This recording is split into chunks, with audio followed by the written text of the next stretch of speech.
everybody, Tiffany Solorio here. I am super excited to be a guest designer on the Altenew blog. I am so in love with Altenew's stamps and dyes and inks and everything. They're just amazing company, and their stamps and dyes are just one of a kind and so amazing. So when they asked if I would be a guest designer, of course I said yes, because I have been using Altenew for quite some time and they are just amazing. So for my card, I am going to be using the Leaf Canopy stamp and die set, also some of the Altenew watercolors, a stencil, and some other fun stuff. So I am going to be stamping on some watercolor paper with some Versamark ink, and I stamp it twice just to make sure that I have a nice good impression, so when I add the embossing powder it sticks to the image and I get a nice crisp embossed image. And as you can see here, I am going to heat set the embossing powder, which I am using the Ranger Superfine White Embossing Powder. And I am now going to take some of the Altenew watercolors, and I'm actually only going to be using one color today, which is the Desert Night. It is a gorgeous blue color. I love the contrast between the white embossing powder and the blue. It just ends up being really pretty.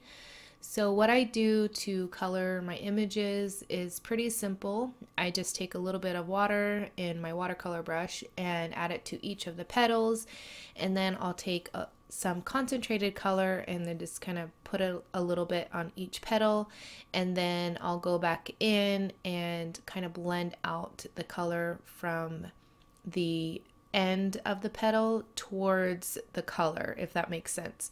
And sometimes I use kind of like a pouncing motion and a circular motion.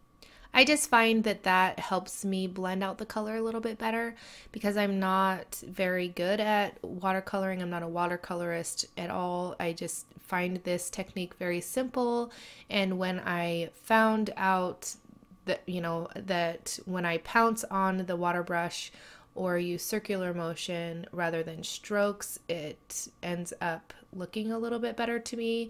I tend to do that often. So if you are having trouble, which when I explain this in my videos on my channel, what I do, people have found it helpful.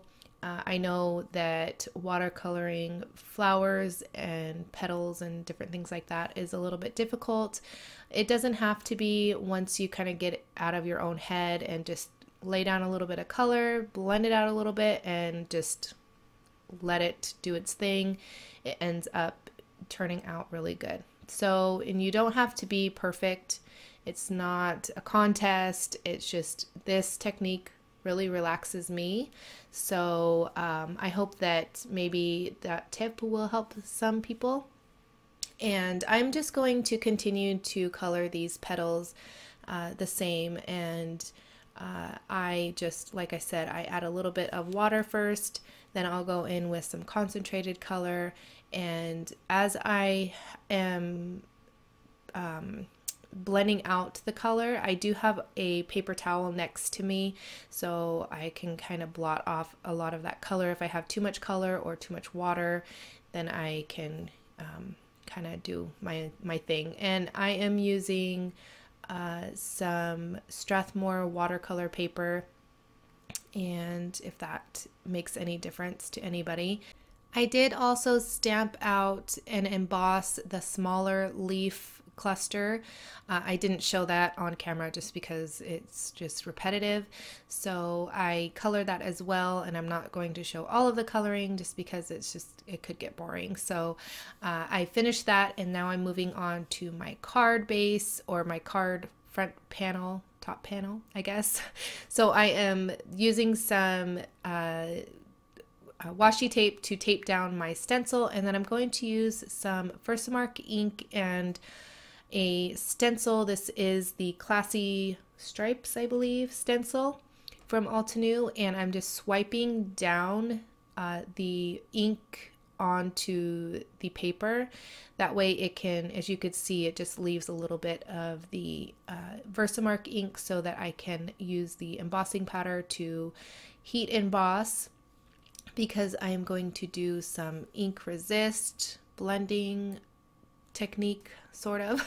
So I'm just going to heat that embossing powder up, and then we will move on to the ink blending. And I'm using some Distress Oxide ink in Hickory Smoke and Black Soot. So I first use the Hickory Smoke just along the edges and a little bit in the center. I wanted it to be like an ombre effect, so on the top there's no color, then towards the bottom it's a little bit darker.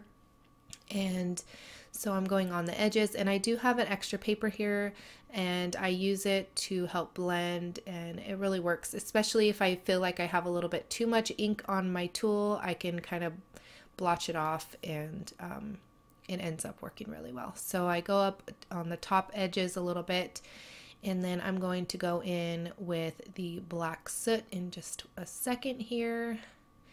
And maybe I'm trying to blend that as best I could. I wasn't really too worried just because I knew I was going to add the leaves, and it would help cover up some of the not so blended areas. So I'm going in with the Black Soot, and then I'm just doing it a little bit darker on the edges, and then I'll take a paper towel and just wipe off some of the ink that's on the white embossing powder areas, and then I'm gonna go back in with the Hickory Smoke.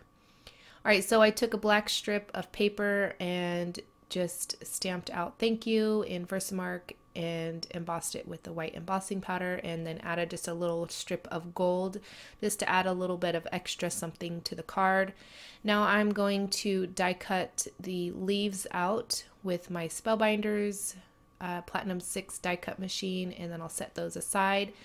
I am using some Prima metallic watercolors to add a little bit of shimmer and just a little touch of something to the card. Like I said, I am more of a mixed media type of person, so splatters and imperfections is just it. I love it.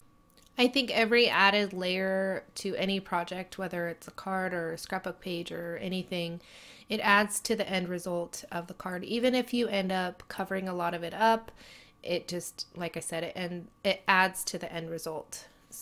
All right, so now I'm going to add the panel to the card base, and this is just some adhesive from scrapbook.com. It comes in like a really big roll, and I'm just going to add that to the card base here. And I did leave a 1/4 inch border around the card just to give it a little bit more interest.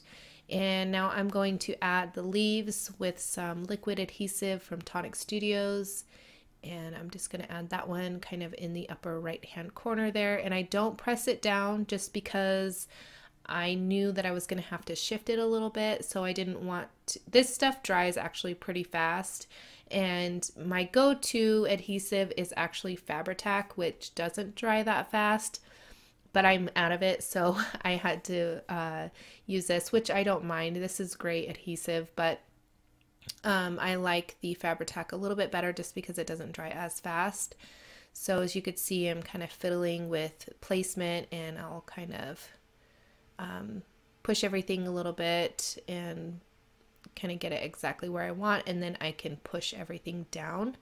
And I felt like it needed a little bit more gold splatters, so I'm going in with more of that metallic paint, and it was giving me a little bit of a hard time, so kind of had to be a little aggressive with the splatters.